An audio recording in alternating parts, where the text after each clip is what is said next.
This is Do It for a Living, your source for inside information on the future of automotive performance. It's about confidence building in yourself and having the trust and the words to look somebody, a customer, in the eye and say, you don't want to do it that way. You want to do it this way, and you want to do it this way for a reason. What's holding you back from starting or growing your business into what it can be? Well, if you're listening to this, it's not a lack of information. What you're about to hear is all you need to get motivated and start making waves. Do It for a Living podcast details the journey of today's true players in their own words. Find out how they broke out so you can too. The time is now. The time is always now. So I've got Dave Arce here from Arce Racing Engines. Dave, how's it going? Really good. So tell us a little bit about yourself and your business. Who's Dave Arce, and what is Arce Racing Engines? I've got a shop out here in the county of San Diego. We build a lot of different engines, including the racing engine program. And I come from a background of telemetry and avionics. I was kind of self-taught in electronics. And I did that for a number of years, worked for a company called Loral. And when the downturn happened with the aerospace in about 1992, 93 or so, I elected to take my passion from my garage, which was, engine work and that type of thing. And I opened up a small business. How old were you at that point? I was 35 at the time. Okay. So it's been about 20 years that I've been in the business, the automotive business. Gotcha. So take us all the way back to when you were a kid. Like, were you always tinkering with stuff? Did you think of yourself, were you the guy selling your old stuff? Were you always kind of an entrepreneur when you were a kid? And take us from when you were a kid, up through school and through college. Okay, we can do that.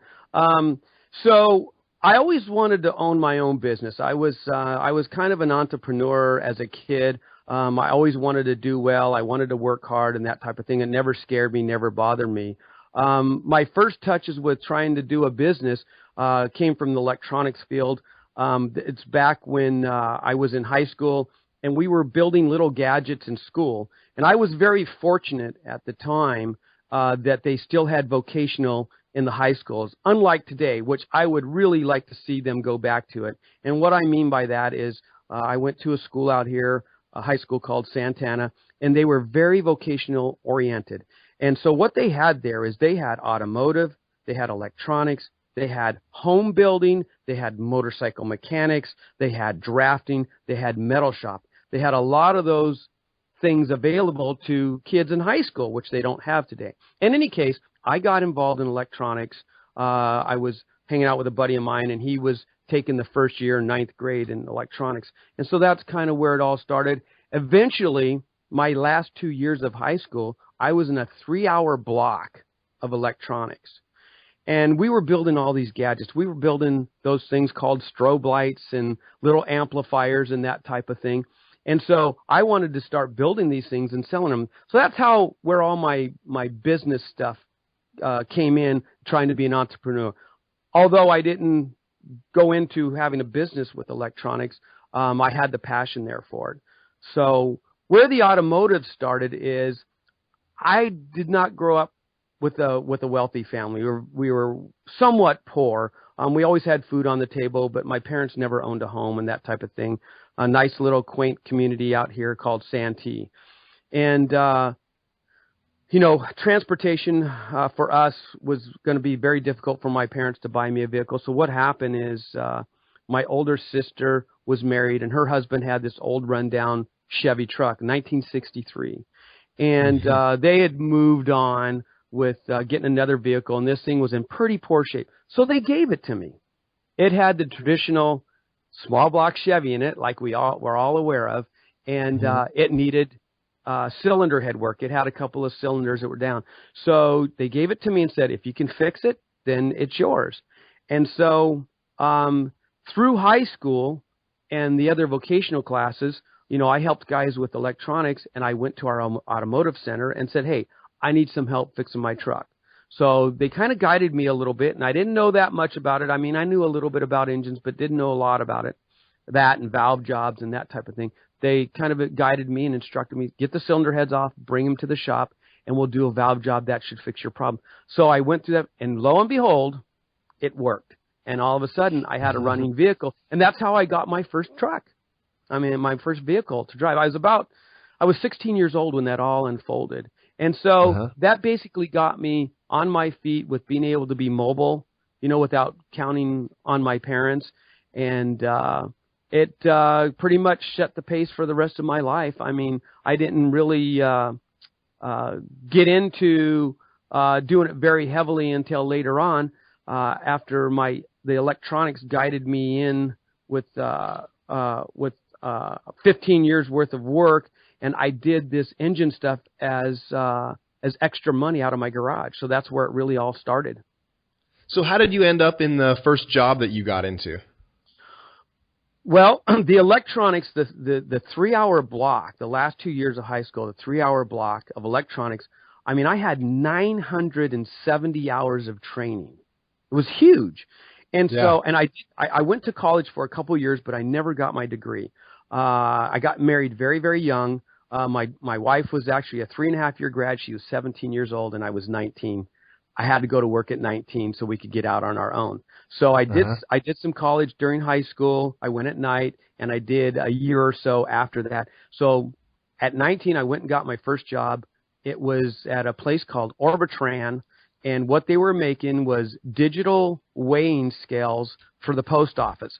And that was a big turning point of electronics anyway, where, all that stuff was done mechanical. Well, this was like if you will, like a PC with a digital weighing scale. You put the mail on there. It tells you how much it weighs, what the postage stamp needs to be, and that type of thing. And so I was building that product. I was helping building that product. And that was a small place here in Lakeside, and I was there for about 9 months, and then I migrated up into aerospace. A buddy of mine that I went to high school with, who was very, very talented at electronics, he encouraged me to come up to this larger corporation, which was Loral, and get a job up there. And so I went up, interviewed, I got the job, and I was there for the next 15 years, doing telemetry and avionics electronics. And it was a real good situation. It really taught me a lot of stuff about corporations.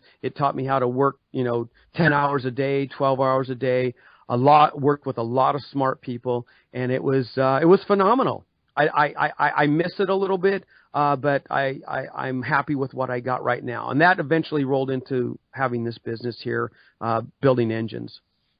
Why did you quit the corporate job when you have the, proverbial golden handcuffs on and, everything's going well? What makes you make the leap from, this good job and this career into, doing what you love? Is it just that you were looking for something new and you'd been doing this on the side and now you wanted to take it full time? How do you make that transition? Okay, well, this all occurred about 1993 or so, and the electronics industry was kind of falling off a little bit. The business that I was involved in, I helped grow a small part of this avionics and telemetry program from 50 people, what it started out to, and wind up being 325 by the time my 15 years went by. Well, it started to degrade from there. There was the PC that came into place that was taking the place of the telemetry and avionics systems that we were building, and they were extremely expensive. They were like in a 19-inch rack. One of the products was $40,000 a piece. That was the avionics part. The telemetry piece was about $80,000. Well, this is when PCs got really, really popular, and people started making cards to plug into PCs to do approximately the same thing. So the business actually started to decline at that point. Mm-hmm. And so the writing was kind of on the wall a little bit. The corporation was very good to me. The money was good. The insurance was good. It was truly what you said. Why would you leave something like that? Well, it started to drop off. We started to lose employees. The income started to drop off. We weren't selling as many units. People were going and buying a $3,000 PC There was companies out there making a 1553 avionics card that would plug into that. All of a sudden, you could have the same type of product for $10,000 instead of $40,000. So so it started to drop off. Now, the part of the business I worked in was customer service, and I had approximately 15 people working for me. I had 13 in-house and 3 in remote offices, one in Boston, one in Florida, one in Albuquerque, New Mexico. And it was a great job, but it just started to fall off. We went from 325 employees, and we went down to 275, and it kept going and kept dropping. And finally, they came to me and said, look, there's going to be some real changes here. We're going to have to take you out of the supervisory or managerial position, put you back on the bench, okay, repairing the stuff, and you're going to have to take a cut in pay. And so that was the turning point for me. And I asked him, well, what does the outlook look like? I mean, are we going to, he said, well, we could possibly wind up moving back to our home office because we had grown so big, we had our own building. We could be moving back to the home office, and that's probably what's going to happen. And it eventually did. But they offered me a package, what I call a parachute package, that was so good and that would carry me. I talked to my wife and kept thinking, said, you know what, our engine business is doing good. I was building a lot of engines on the side, helping a lot of people. And I wasn't working on cars out of my garage at that time. I was just building engines and getting machine work done for people and handing it back to them and kind of helping them get their projects going. So that's what I was basically doing. And so her and I talked about it and said, you know what, this might be the best time to, try and do something on our own. I always wanted to own my own business. We were doing really well on the side. I said, let's try and do it. And that's where it started. It was at the point to where, I don't know if you go back far enough, Reed, to know about the Auto Trader. This was like I was working out of my garage during the whole time that I was working at Laral for 15 years. I was doing stuff on the side. I had actually had an ad that I took out in like 1983. I was born in 83. Yeah, in the parts section. In the parts section of the Auto Trader, it was huge. I was the first guy here in San Diego to have a display ad in the parts section of the Auto Trader. I had a little list of small block Chevys, Ford 302s, Chrysler 318s, Chevy 454s, a list of all these engines that we would build as a long block. And I was building out of my garage. I was subletting the machining, bringing them back to my garage, assembling and delivering them. I was doing this all on the side while I was doing the electronics gig. So that's basically where it all started. So how has the machining requirements changed over the years? Back in 83, you didn't need the same expensive equipment maybe that you need nowadays. Can you expand on that a little bit? The theories have changed, so we do a few things differently nowadays. The bits, the cutters have changed. The machine has changed a little bit. The hub assemblies and the durability has changed, so you get a more true cut and that type of thing. But nothing's real. I mean, surfacing a flywheel machines haven't changed. I mean, they got newer ones, but the one I'm using, which is a Winona, it hasn't changed. It still cuts the surface flat. What about cutting a block or cutting a cylinder head with MLS gaskets versus paper gaskets? So the RPM, the spindle speed that they're surfacing their fly cutters cut at isn't fast enough to put a real nice smooth finish on an aluminum cylinder head. Well, there's a lot to be said about the finish on, and we're talking about a rough average, an RA finish on blocks. It is an issue with me because I am still cutting with a stone. And the reason that I'm still cutting with a stone is because it's the most universal cutting method for doing not only an aluminum head, but also doing diesel heads. There's a lot of money in diesel heads. You cannot take a CBN cutter and really cut a pre-cup as you're sweeping across the surface of a cylinder head, diesel cylinder head, and hit those pre-cups. They're too hard.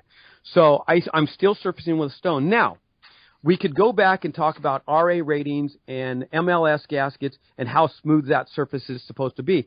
And there's some debate whether it needs to be really, really smooth or it can be a little bit of roughness to it. And believe it or not, I've been reading articles where they're bringing the rough average back some. In other words, at one point in time, they wanted something like 10 or 12 or 15, and now they're saying they want a little bit more there, which has helped me with the way that I've cut my stuff. Now I can still create a smooth cut with my stone and get it in the rough average of 15 or 20, which is acceptable for probably an MLS gasket. But they're actually coming back on that now. If you look at some of the Cometics, they can take up to a 60 RA. If you call them and ask them, they'll say 45 to 60. And you know what? I've been doing it, and it's not a problem. I haven't really run into really any problems with that. Now, right, it's not your first rodeo. Yeah, no. And you know what? Granted, the smoothness looks super great. Okay, you get new cylinder heads in, aluminum ones, and they look. You've gotten some in that are really, really smooth, and then some. I just got a set of knockoff Edelbrocks, and they're not really, really shiny looking, but they're not dull looking either. And you can see the swipes in it still, and you can feel them a little bit. So they've actually, if you read up on it, they're actually coming back on the RA ratings. They're not necessarily requesting 15 or 20 now. You can put a 40 RA on it, and it will work. Got it. The mirror finish is not, and you're going to get people that are going to debate with me on that. But, I've put a lot of cylinder heads out here. I've talked to suppliers that have come in that have talked about how we hone, which is Total Seal, and other organizations come in, and I ask them about the way that we're doing things and the technology that they've learned and what I'm doing right now. And everything that I'm doing right now is completely acceptable, and they don't want me to change anything right now, especially because of the results that we're getting. Everything is sealing up, and we're not seeing any problems. They say you need to continue with what you're doing, period. So there it is. So that's where we're at. So the RA rating, where you can look at it and see a mirror finish, isn't necessarily true. And like I said, there's going to be some debate there, but I am not convinced that you have to have that mirror finish. So I don't necessarily, and I could change my machine to a CBN cutter and get that mirror finish, but I'm reluctant to do that because there's so much other business doing it with a stone, doing the diesel cylinder heads. Right. So we got a little off track and got into techie stuff. We have a tendency to do that on Do It for a Living. Yep. We always end up talking about tech. But let's get back on track now. You had talked about a turning point where you reduced the number of products and services so that you could do a better job and enjoy yourself again. At some point, throughout the business, you had gotten to the point where you were cranking out a lot of stuff, and then you made the decision to reduce those services, focus on providing less and more quality services instead of accepting everything that came in the door. So, and premium prices came along with that. Right. When you did that, did it concern you that there wouldn't be enough premium customers? Absolutely. It was a huge transition for me to let go, and I don't want to call this the wrong way, but the bottom feeder stuff where a guy would bring something in and it was a $20 or $30 repair or fix or what have you, to try and get away from that and move up to the people that want to do, instead of a partial repair, do a complete repair on a cylinder head, let's say. Now there's lots of other things there. There's rods, there's cranks, there's blocks, there's all types of other things that you can do partial repair stuff on. And we were doing a lot of that back in the day, a little bit old school and what have you. And, there would always be problems that went wrong with that inexpensive repair. There would be questions of whether it was our fault or was a customer's fault, but they would still, the bottom line is they'd be back on your doorstep. And so there was a turning point when I wanted to get away from that bottom feeder stuff and do nothing but more quality work. So it was a huge turning point for us, and I was very scared that if we turned that work away, that there wouldn't be enough income or that we should have taken the job, and it did dip. There's no doubt that it dipped, but you know what? We changed our clientele by doing that. Now we've got people that have money, people that want to pay, and they want to pay for a good job, and that's where we're at right now. What advice would you have for the younger Dave Arce about dealing with that situation? Looking back, when that was tough and you did experience that dip, how did you deal with the devil on your shoulder saying maybe that wasn't a good idea? Well, there was just a very short transition of that being on my shoulders because Okay. I had a very good group of guys here. They helped me along on selling the better job. The problem, I think, with what I had gone through is I truly didn't have enough knowledge to say anything different to the customer that came in with the partial job.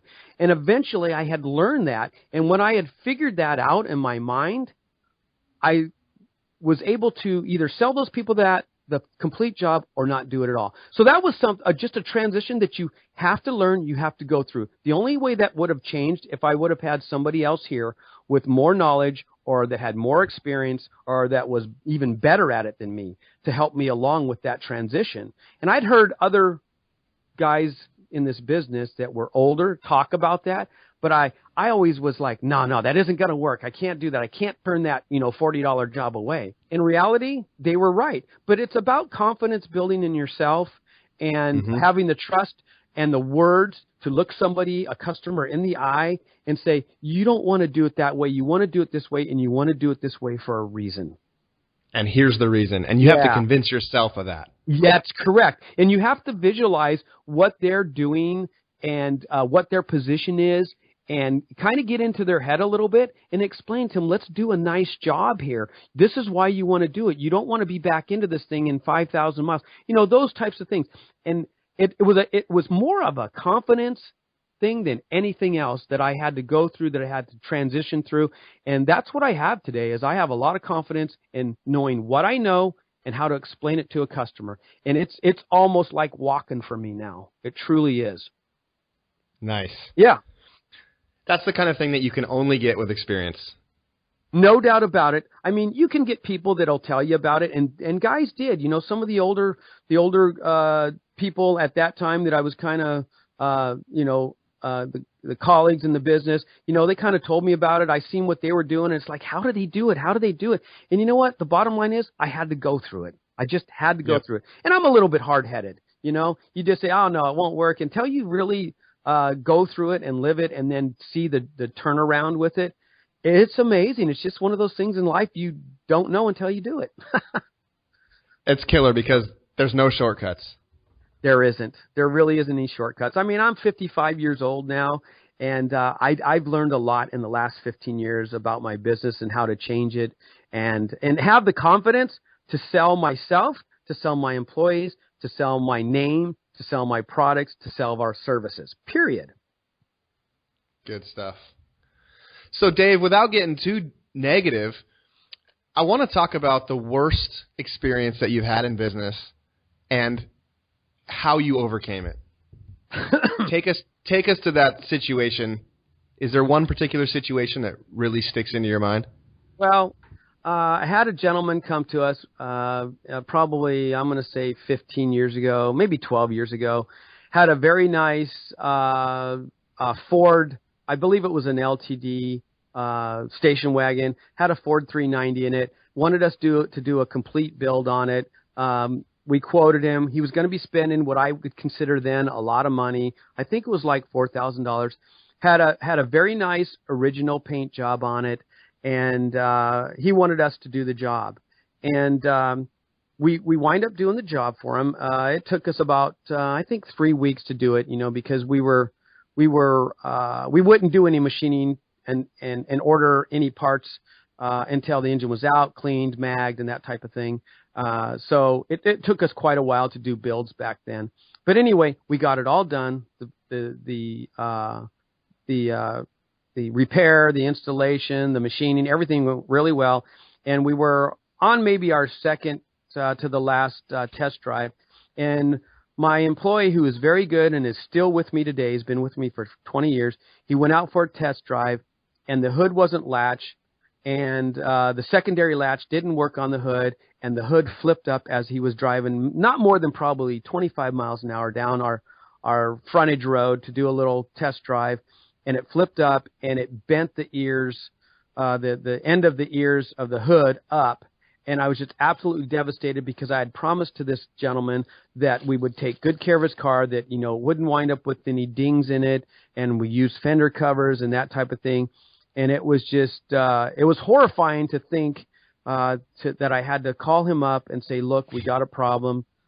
It was very, very difficult for me because I had sold him on, our shop, our quality, my people, and everything. And here I've got this problem, and it was just absolutely devastating for me to make that phone call and say, hey, we tore your car up. And it was pretty ugly. He took it very well, though, and we found a body shop that was able to do repair that you could not even see.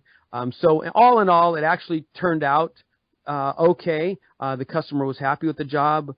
We only seen him a couple times after that for some small service stuff, but he never held our feet to the fire. It was difficult unraveling it and letting him know and getting the work done and that type of thing to correct the problem. But it was pretty ugly. I was very, very embarrassed about myself, my business, everything. And I don't want to ever have one of those days again. Right.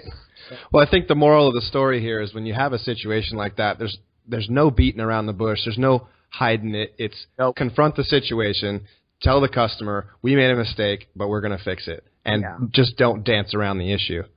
That's correct. And that's the way we run our business today. We're really, really good at that. You look at the customer in the eye and you just tell them like it is. And that's both on the sales side, the problem side, anything. I would have been better off to have had a problem in that situation with the engine. Say, look, something went awry. We're going to have to pull the engine back out. We're going to have it for another week or so. It would have been way easier. And that's what I was used to, is situations like that, not situations with, damaging the outside of their car like that. And that was we've had a few other little mishaps that were really nothing, but this was probably the biggest one. The car was in really good shape. It was in the guy's family, and it was horrible. It was absolutely terrible. The engine stuff I could deal with. You'd think that I'd want to talk about your worst engine deal, but you know what? Those were always fixable. That was part of our business. We could deal with that, but this bodywork thing was devastating for us. So right. So there's another situation, Dave, that was a difficult experience for you in your personal life that affected your life and your business. Can you tell us about that? Yeah, I sure can. So I had been in my previous shop. We've moved one time since I started this place. I was at my previous shop for 15 years, and we've been in our new facility for 5 years. So at the 15 years, our business was doing okay, but I'll be honest with you, it was really just stable. That's all it was, is stable. We weren't making a lot of money. We were building maybe 12 engines a month. We used to do 25, by the way. And we doing our cylinder heads and crankshafts and, rods and selling a few parts and this and that and the other thing. And we got word, a medical situation with my wife, and we talked very openly about it. There's really nothing to hide, but she wound up having breast cancer, and that was still brings a tear to my eye today. It was very devastating news, and but it was a life changer for her and I. We didn't know where it was headed. She went to the doctors. They laid out a treatment plan for her. And it was a huge turning point for our lives. She's my partner. She's my buddy. She's my friend. She's my business partner. She's pretty much everything. She's always by my side. And she has her own business, too, by the way. She has a dance studio. And so, anyways, when we got the news, your mind goes through a lot of thinking. What are we going to do here? Our business is kind of, not failing, but it's about even. And I'm thinking, well, what if something, goes really wrong with what she's got going on? And you really hate to say this word, but by golly, you got to think about it. Is she going to pull through this? Is it way worse than what it is? It's just a huge unknown. And so in my mind, as her husband, I made the choice. I am going to spend every nickel that I have to give her what she wants, and at the best that I possibly can. Now, she obviously enjoys doing the automotive business, but she also loves teaching kids dance. And she's done it since she was in high school. She was a dancer herself. She's grown up raising kids to dance from 3 years old till till they drive cars, and she's done that several times. And so I told myself, I'm going to take every nickel that we have.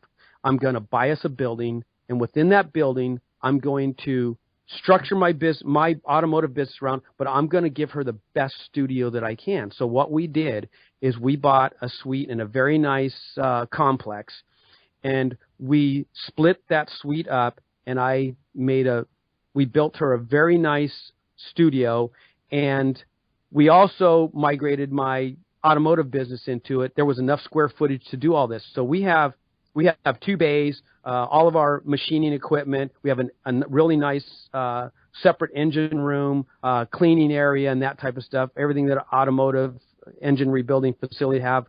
And her studio, you go out my front door and 2 windows over and walk into her studio, where she's got a really nice lobby, and then her dance floor and some storage and a very nice bathroom. And so I spent every nickel that I had to give her what she needed. That money that we had saved during my electronic days and the days that she worked for somebody else, we spent almost every nickel of that to give her what she needed, because that money didn't do me any good if something was to happen to her. So we made that decision and did it. And you know what? She's about 5 years along with her program. She's almost through it. Things are very, very good for us. And it was probably one of the smartest things that we did. Wow. That's heavy. Yep. It was very difficult to make the move. It was difficult to move the automotive center. See, she had another location where she was leasing a building with her studio, and so we brought the 2 businesses together in this one suite. And to this day, it was probably money-wise, it was horrible, but we're back on our feet. The building the building was in a foreclosure when we bought it, so we got it for a very decent price. It's on the upswing now, so we're basically at a full recovery mode right now. She's recovered. She's only got a few more months left of her medication. She's free and clear right now, so life is extremely, extremely good for us right now. That's awesome, Dave. It's really hard. It's really good to hear it. It's really inspiring to hear how you came through that hardship and moved forward. And, now looking back, the decisions that you made, and you guys are in a really good spot. So yeah, it's cool to hear that you're able to overcome that and not get bogged down with all the what ifs, because that stuff can really paralyze you, Yeah. And it tried to paralyze. That's a very good word to say. It tried to, but she's very strong-minded. I'm very strong-minded, and you know that as well, how difficult it is to run your own business, and it's even more difficult here in California. And I'll tell you what, her mindset to power through her treatments and to make this move at the same time, and all the work that we had to do and the painting. I mean, the place is really, really nice. I mean, you would probably be impressed with what you see got going on here. And mind-wise, I guess you could say it just basically took our mind. We had so much to do that she did her treatments, and we came here and worked. She did her treatments, we came here and worked. And that's what we did. We kept our nose to the grindstone. And, fortunately for us, that she's going to come out of this, you're never free from it, but, 90% right now, and life is just very, very good for us right now. Both of our businesses are right next door to each other. When she finishes at 3:30 here at my shop doing bookwork and stuff, she walks out the front door and walks into her studio, and then she teaches from like 4 o'clock till 8 o'clock at night, and that's pretty much her schedule. Jeez, you guys are beasts. Yeah, it's going crazy. We look at ourselves sometimes when we get home at 8:30, 9 o'clock at night, and just say, we kind of wonder what the heck are we doing. But I don't think we would really have it any other way now, because we're making good progress right now, really good progress. Dave, tell us something right now that you're doing that has you fired up. Okay, so probably my biggest thing over the last year or two, my business is clicking along pretty good. We're doing our machining, we're doing car repairs, we're doing engine installations, we rebuild injectors, we do engine balancing, a lot of different things. On top of all this, and all the other things that we've discussed today, I'm also a race car driver. some guys might question whether I am or not, but I'm involved in it at least. Okay. I'm involved in this series here on the West Coast, Asphalt Circle Track, Lucas Oil Modified series, a series that's been around for 10 years, is growing like a weed, and I've been involved in it since its inception, which was in 2006, and we have a 2,500-pound open-wheel modified car. And the unique thing about what we got going on with it is that I'm pretty much the first one on the West Coast here to bring a Gen 3, not an aluminum LS1, but what I call an LQ9 to the series. I did that 2 years ago. So I'm the only one running a Gen 3. Everybody else is running what? We all know. A small block Chevy. Small block. A small block Chevy. That's what everybody's running. Well, I'm running a small block Chevy too, but I'm running the Gen 3. And that integration into that series, I had to get that block okayed because there's rules associated, and that has worked out very well. But there's something on top of that, and I don't know why I do this to myself, but I always bite off more than I can chew. I'm chewing it pretty good right now, but I got through you and me both, brother. Yeah. So I got through the engine program, got it okayed through the rules. I've been running this thing for a year, and then I get this bright idea, and I'll tell you where I get this bright idea from. I want to go to fuel injection. Now, that's a big step for circle track racing because nobody's doing it but the Cup cars. So this is how I came up with it, if we can talk about this, and I'm going to try and talk about this real quick. In 2011, I was a Mala Clevite champion technician. Everybody knows who Mala is. They're piston, Victor Rienz gaskets. They make a lot of products. They took over Clevite and that kind of thing. But anyway, I got an opportunity to go to the Cup Awards in Las Vegas, and one of the things I was able to do, or that they gave me, is I got to have dinner with the engine builder of the year for the Cup Series, Sprint Cup Series. That was Doug Yates. Well, it was a pretty intimate dinner because it wasn't like a huge party. It was only like 8 of us. And so I hit it off with Doug Yates really well. And so after that dinner was all over, Doug invited me to come out to his FR9 plant, which is the Ford line. And we shook hands, went our ways, and eventually he called me and says, "Hey, look, this is a good time to come out," which was during the Charlotte race. It was after Daytona because they're always really busy. So I went out there and went through his plant. And I'm telling you, it was a beautiful plant. It's a 50,000 square foot plant, and they got a very, very nice routine. They're building really nice engines, and he showed me a lot of stuff. So to make that story short, when I came back, I'm thinking to myself, I got this Gen 3, and Gen 3s come with injection. I said, why are we not doing injection like the Cup guys? And so that was my next thing. So I bit off trying to bring fuel injection to circle track racing. Now, I elected to do not a ported injection, but a throttle body type. And I went to the SEMA show last year, through Mala, got hooked up with a guy at Comp Cams who was like second in command there. His name was Brian Reese, and he hooked me up with a fast system. And basically, it's a throttle body 4150 flanged that will bolt on to pretty much any manifold that's got this 4150 flange. That's the traditional Holley, flange. So that way you don't have to do everything from scratch. Yeah. And then I got into this whole thing. I want to be Mr. Fuel Injection, so I went and secured fuelinjectionracing.com. That is my deal. So you can go look at that.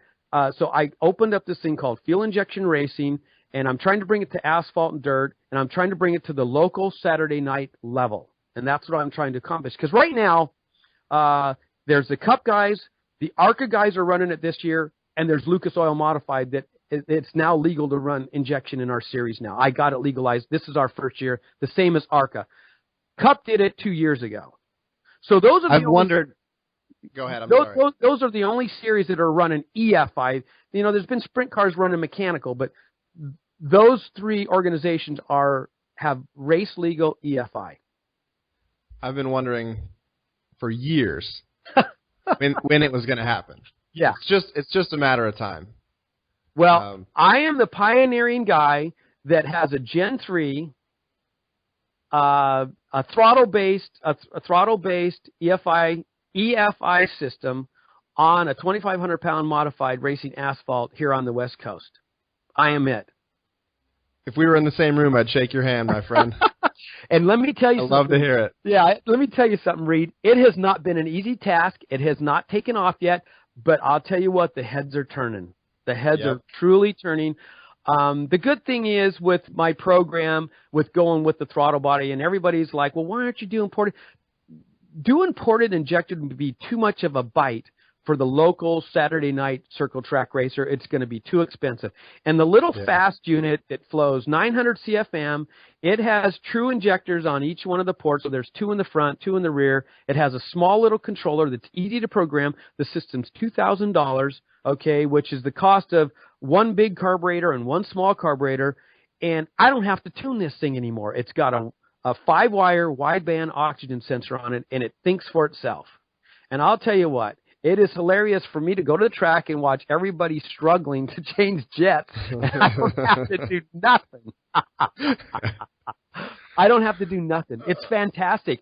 And, you know, to this day, it's legal now. I really haven't had any problems with it. None whatsoever. None whatsoever. We did have awesome. We did have a fuel cavitation problem, but that was on me. Come to find out, we just had a tube laying down in the tank like we always did. Well, I had to build a little reservoir that goes in the fuel cell and put the return recovery in there, and that obviously fixed the problem. But we just experienced that problem. It had nothing to do with the injection or anything as far as its functioning and what have you. But the Fast Easy EFI, it has been absolutely awesome. So what was the website again? It's fuelinjectionracing.com.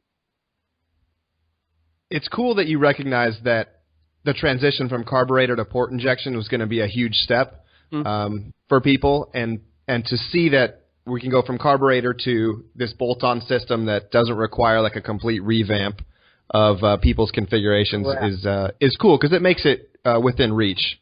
Yeah. Well, here was my thinking. First off, you're dealing the group that runs the series. They're older gentlemen. Nothing wrong with that, but they're old school.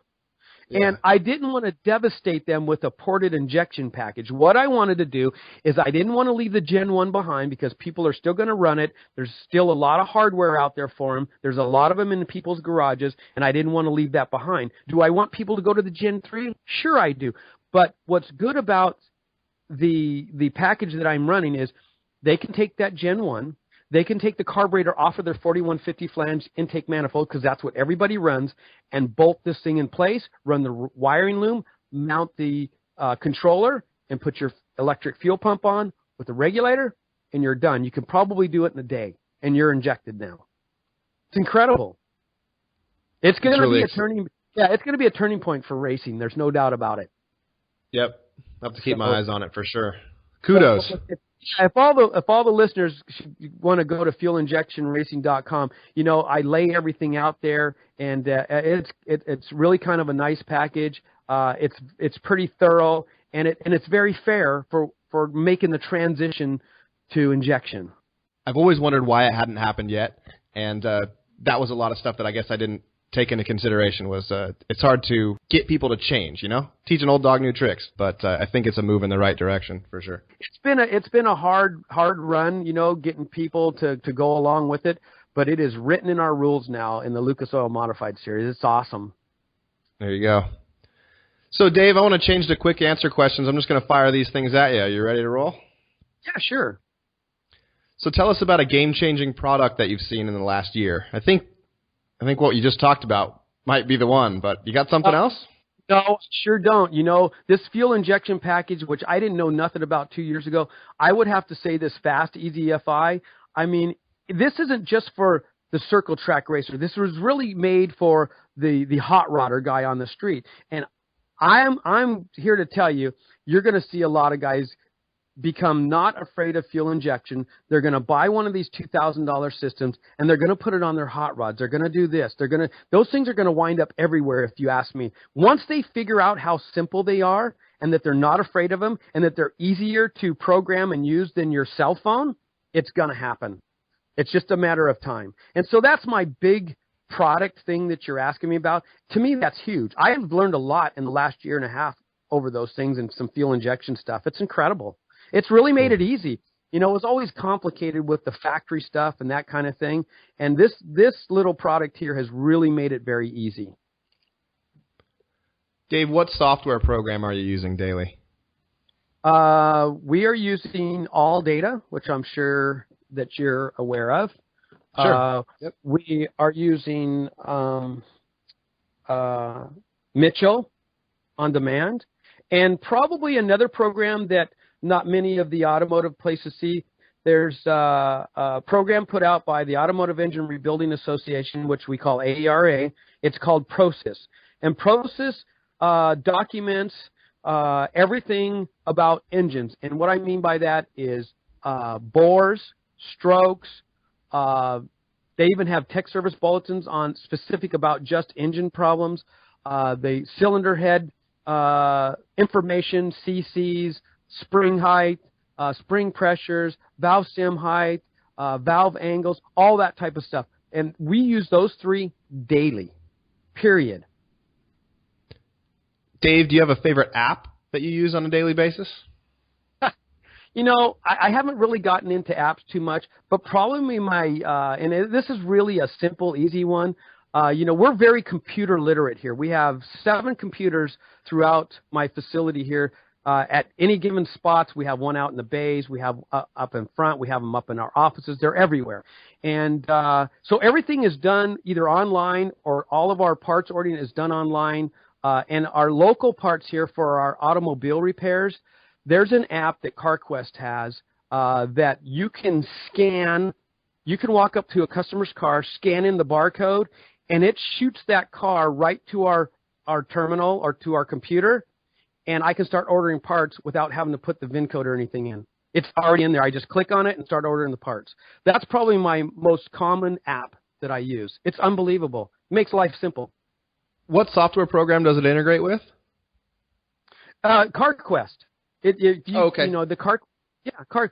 So what happens if you have a CarQuest account? Okay, it's called a CarQuest web link. Okay, so I order all my CarQuest parts online. I very seldom have to call them unless it's for a light bulb or, you know, something weird like JB Weld or something like that. But if it has to do with water pumps, belts, hoses, radiators, AC, I can get right on there, and I never even have to call them. So what happens is I walk up to the car, I put the little, I ask for the app, I scan the car barcode, and it shoots it right to the computer. I go over there, I click on it, it has the VIN code and everything. I start ordering parts right away. So there's no confusion on what you're ordering. It is quick and easy. Nice. Yeah, well, that'll really help a lot of our listeners for sure. So thanks for sharing that. That's cool. How about your favorite shop tool?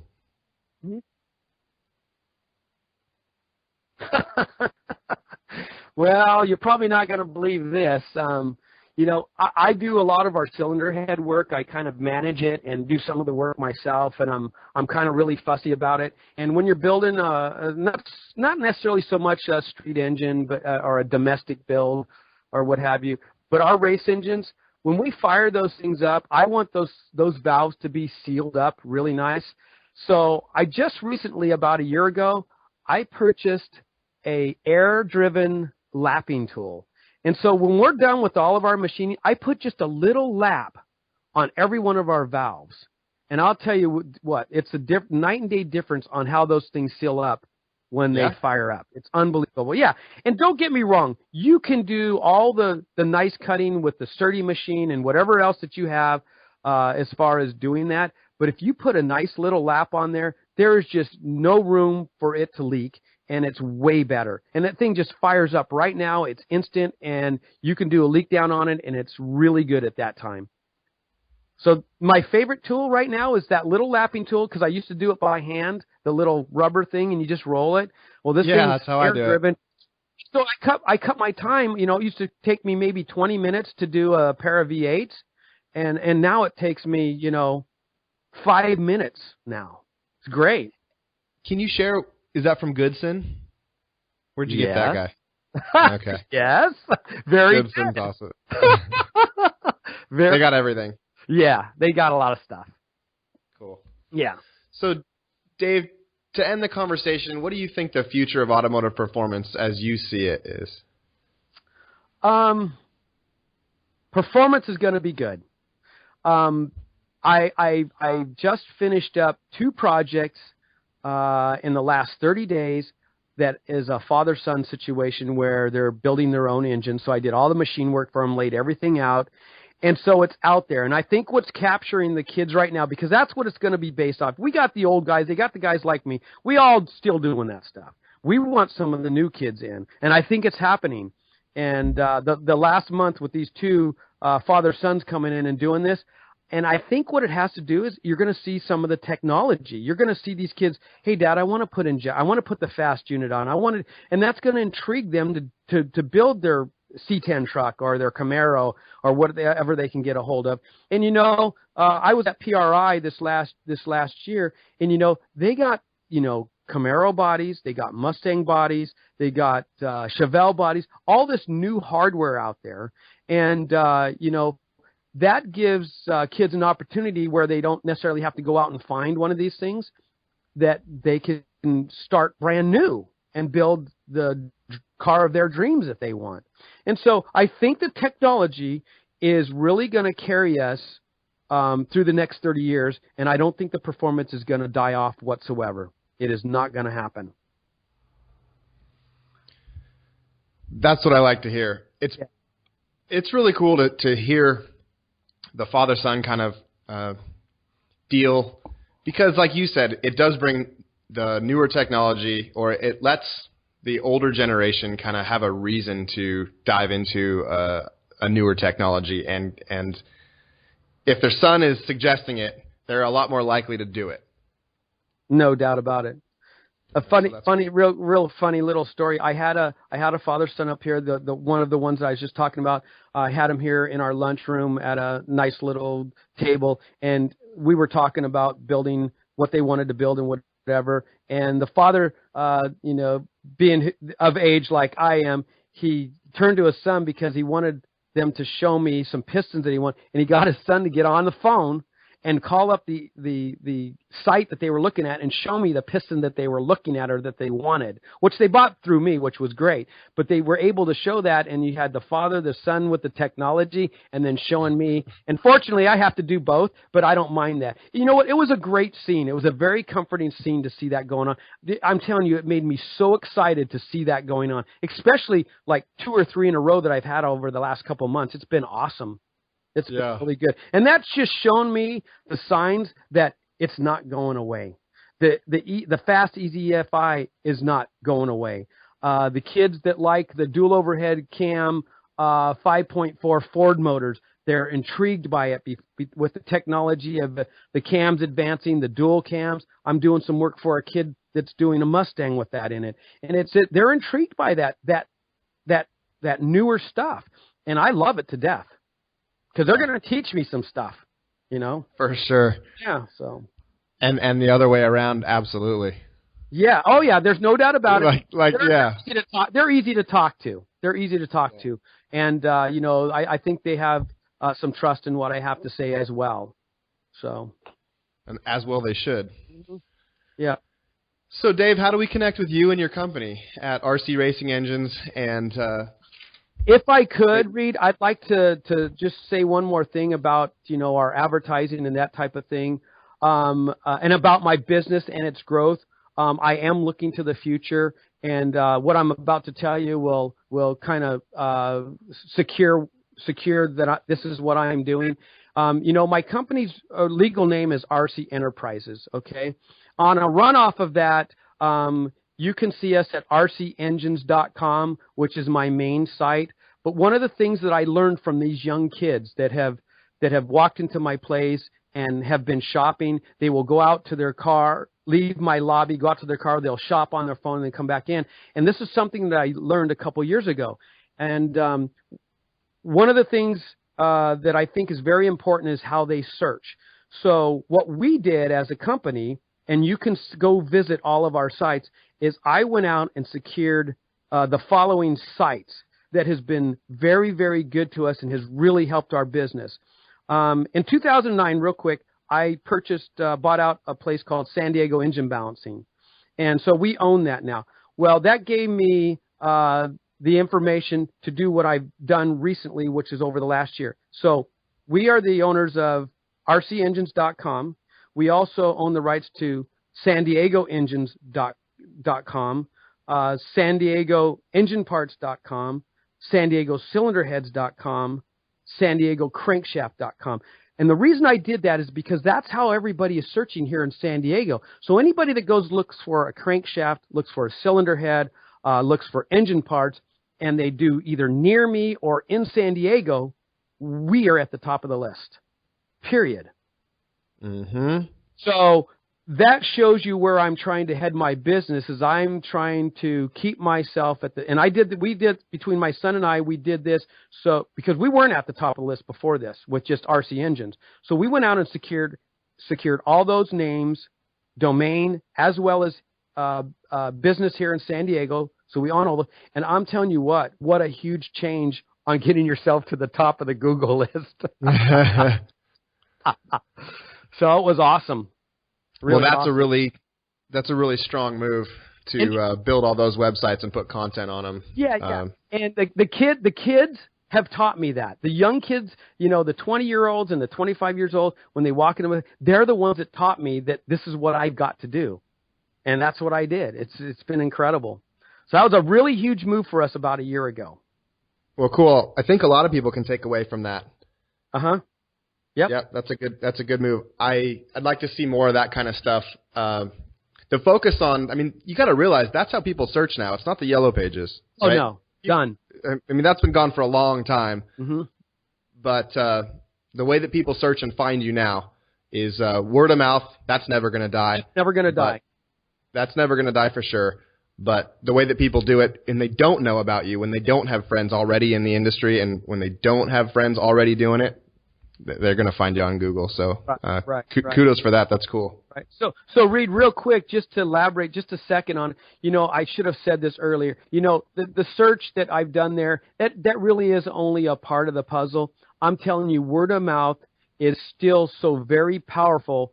You need to really keep that going, because I would say still 60% of my business is from word of mouth.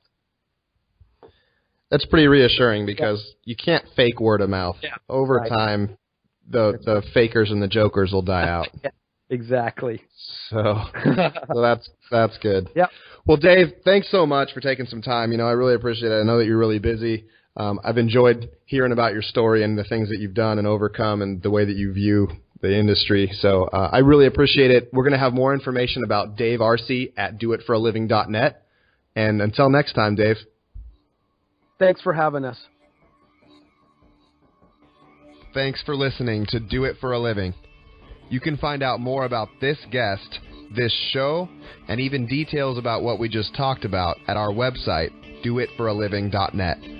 Check out the Facebook page at facebook.com/doitforaliving and tell us who you want to hear from. And most importantly, subscribe to the podcast. Click subscribe. Do it now. Seriously. I'll wait while you grab your phone. Open up the podcast app. Tap the subscribe button. When you subscribe, you help us gain momentum and attract more high-level guests. Thanks for listening, and good luck.